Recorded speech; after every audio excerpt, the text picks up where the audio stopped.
racing with 1.5 miles a furlong in front of them here, and Frankie Dettori sends Fennel Bay straight to the front here from in second place Poetic Power, and then on the outside One by the Nose, who's close up in company with Free House, who jumped away in fourth place. Just in behind them Tidy Peak alongside Free House, and then Meek Joe Black with widest of all Grey Mirage, and in behind them early on the likes of Sea Tappers and also Misty Eyes.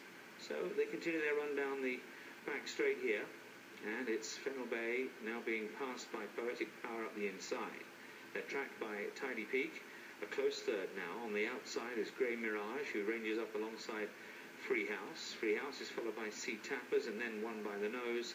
And the two outsiders, Misty Eyes and Meek Joe Black, already appear to be struggling as they now race round towards the home straight. So it's Poetic Power who is out in front, tracked into this straight by both Fennel Bay and Tidy Peak.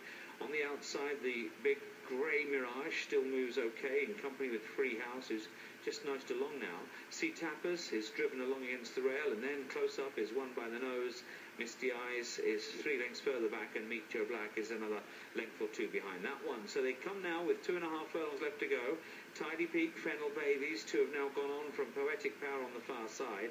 Ridden along in behind them is Free House, still Grey Mirage up there on the wide outside from One by the Nose, as they now quicken things up towards the final furlong. And up front, Tidy Peak and also Fennel Bay on the far side. Free House is trying to join these two, and then comes Grey Mirage, who can do no more with One by the Nose as they head to the closing stages. It is Fennel Bay on this side of Tidy Peak. These two having a good scrap together here. Fennel Bay just too strong from Tidy Peak. Fennel Bay from Tidy Peak close for third place there. Free House was joined on the line by One by the Nose.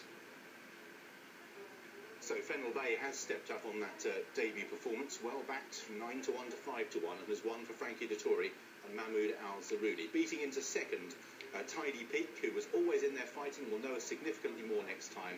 From the two horses in third and fourth, although which way round is in the hands of the judge, Free House and One by the Nose, who are the most experienced runners in the race.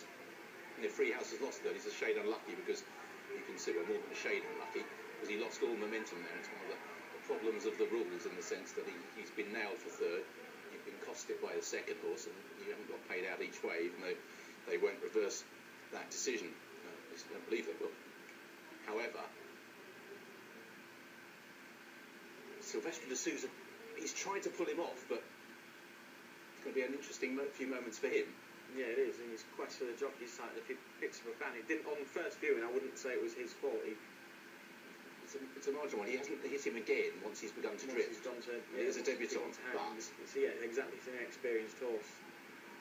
I think he probably will be able to talk his way out of it. But it's going to be. You can see he's looked there, and he's trying to. He'll say he's got both hands on the reins.